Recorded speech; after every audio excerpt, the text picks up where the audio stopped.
కుష్ఠరోగము బాగు చేయనని తన యజమానురాలతో అనెను.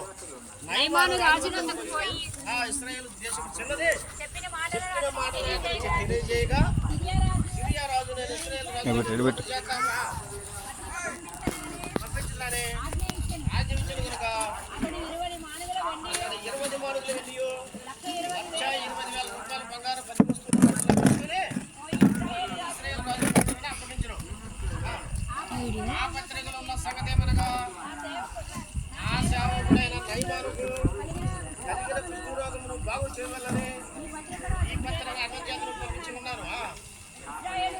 ఇశ్రాయేలు రాజు పత్రికలు చదివి వస్త్రము చెప్పుకొని సంకటకు నేనే దేవుడునా పక్కన కలిగిన కుష్ఠరోగము మార్పు నా వద్దకు ఇద్దరు పంపిణీ ఏమి నాతో కలహమునకు కారణము అతడు ఎట్లు వెళ్తున్నాడు మీరు ఆలోచించడను. ఇశ్రాయేలు రాజు తన ఉత్తరం చెప్పుకొని దైవజనుడైన ఎలీషా కనుగొన్నప్పుడు అతడి వస్త్రములను నువ్వు ఎందుకు చెప్పుకుంటివి? ఇశ్రాయేలులో ప్రవక్త ఒకడు ఉన్నాడని అతను తెలియబడినట్లు అతను నా వద్దకు రమ్మని ఆ రాజులకు వర్తమానం చేసిన వచ్చి ఎలీషా ఇంటి ద్వారము ముందర నుంచి ఉండగా ఎలీషా నువ్వు యోర్దాను నదికి పోయి 7 మార్లు స్నానం చేయమన్నాడు. ఎవరు?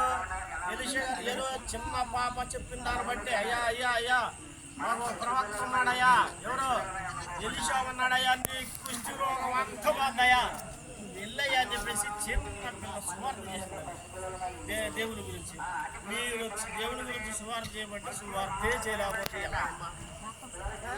దేవుడు మీరు చెప్పారు యేసుప్రభు గారు మీరు ఏం చెప్పాల్సల్లా రెండోసారి యేసుప్రభు గారు ఈ లోకానికి వస్తున్నారు మధ్య ఆకాశానికి అది చెప్పండి చాలు. మీరు అయ్యా యేసుప్రభు గారు వస్తున్నారా దేవుని నమ్ముకుండా యేసుప్రభు గురించి చెప్తే చాలమ్మా మీకు దేవుని ఆశీర్వాదం గ్యారెంటీగా ఉండదు.